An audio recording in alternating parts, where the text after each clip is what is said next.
Bonjour à tous, bienvenue dans Morning Echo du lundi 18 mars 2019 et encore une semaine exceptionnelle passée sur les marchés financiers puisque vous voyez que le CAC 40 notamment a dépassé les 14% de performance, mais le mouvement est général puisque on est sur la meilleure semaine depuis le mois de novembre en termes donc d'élan boursier. Alors évidemment il y a des nuages à l'horizon.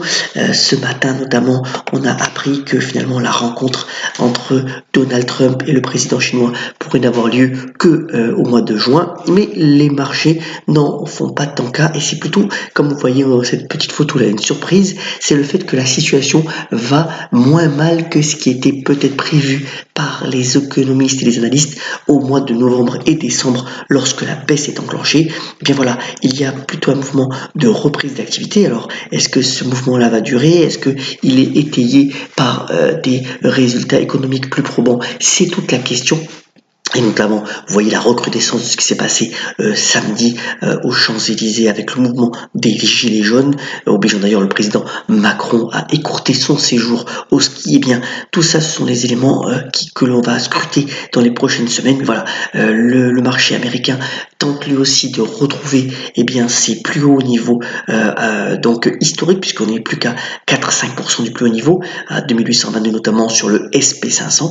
Mais voilà, le marché continue d'être complètement complaisant et d'avoir aussi l'idée que finalement les banques centrales vont rester tout à fait accommodantes par rapport aux conditions monétaires et par rapport à la fluidité. C'est vraiment un marché de liquidité aujourd'hui qui continue donc à pousser les bourses vers le haut. Sur les autres agrégats, les taux notamment restent très bas, ce qui pourrait signifier que finalement l'élan économique n'est pas si fort. Mais voilà, pour le moment, c'est assez bon. Alors, dans ce contexte-là, on aura encore une semaine clé sur le Brexit, puisque Theresa May tente de forcer la main, et comme on dit, un dessin vaut mieux que 1000 mots. C'est vraiment l'incertitude qui domine. Est-ce que finalement ça va être un délai court ou un délai long? Pour le moment, véritablement, c'est la Première ministre qui pourrait d'ailleurs démissionner si son plan ne passe pas cette semaine. D'ailleurs, le leader travailliste veut lui aussi éventuellement déposer une motion de censure si le vote prévu d'ici mercredi ou maximum ne passe pas, puisque jeudi on aura aussi donc un sommet européen qui pourrait lui aussi parler de ce délai plus considérable que prévu, mais à certaines conditions. Donc voilà, toujours l'incertitude assez forte sur ce Brexit, mais pour le moment ça ne pèse pas trop sur les marchés financiers. Alors, quand même, aujourd'hui, je voulais rendre hommage à deux pays, on va dire, de petite taille, comme on dit, muito bem, pour la croissance au Portugal et pour le Portugal qui retrouve véritablement des couleurs. Vous voyez que ça a quand même été une année 2018 assez favorable. Alors, qu'est-ce qui s'est passé au Portugal? D'ailleurs, bien entendu, une réforme fiscale faite depuis longtemps qui a attiré de nombreux investisseurs donc étrangers. Bien sûr aussi la Chine qui avait misé fortement sur le pays lorsque celui-ci avait rencontré des difficultés donc en 2015, mais c'est également aussi un assainissement des comptes publics assez forts, sans remettre en fait tant en jeu les acquis sociaux, puisque notamment le SMIC a été relevé, et puis le tourisme qui a bien marché aussi, une refonte par rapport au tourisme qui ont fait que le Portugal est sur aujourd'hui une bien meilleure voie. Alors ça pourrait donner d'autres idées, surtout la réforme de la fiscalité. On parle de l'Italie qui pourrait d'ailleurs engager une réforme fiscale de profondeur pour attirer de nombreux investisseurs. Alors un autre, on va dire aussi bien écho, c'est pour le Costa Rica. Alors là c'est dans le domaine environnemental véritablement. Donc le président costaricain a pour ambition de n'avoir que des énergies renouvelables donc au sein de son pays, et d'être véritablement le premier pays du monde à pouvoir vivre que d'énergie renouvelable pour l'année 2020 ou l'année 2021. C'est quand même assez considérable. Alors le Costa Rica, c'est toujours un pays un peu précurseur, puisque c'est par exemple un des premiers pays en 1948 à avoir ne plus avoir d'armée en exercice, et de compter véritablement sur l'entente entre les populations. Donc voilà, un morceau spécial aussi pour ce petit pays d'Amérique centrale. Venons-en au bref. D'abord, bien entendu, pas mal de nouvelles par rapport bien entendu au Boeing 737. Alors les nouvelles du week-end, c'est qu'il y a pas mal de similitudes entre finalement les deux crashs qui se sont passés malheureusement sur cet avion. Alors, deux conséquences.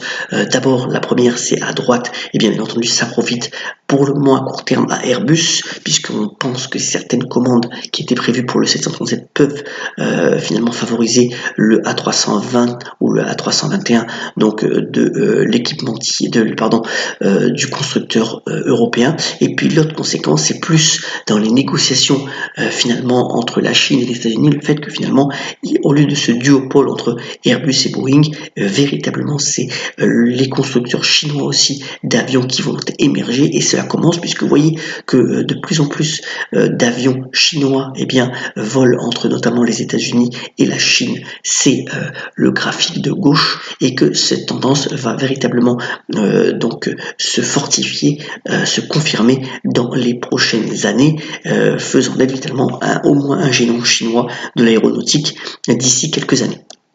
Alors, le deuxième point, là, on revient sur le luxe. Alors, Prada, qui était quand même assez en difficulté. Alors, l'action encore baisse ce matin de 9%. Bien véritablement, le problème de Prada aujourd'hui, c'est que même si les ventes en ligne commencent à partir vers le haut, le groupe aussi italien a tenté véritablement de relancer certains de ses produits phares comme la ligne Linea Rossa.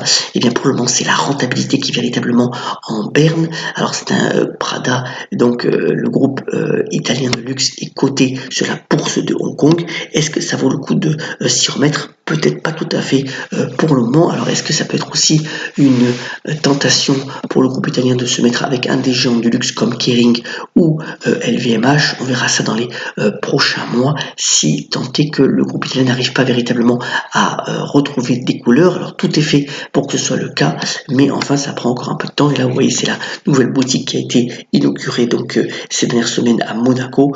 Peut-être que ça va permettre de relancer un peu les ventes et surtout d'améliorer la rentabilité de ce groupe qui en souffre cruellement.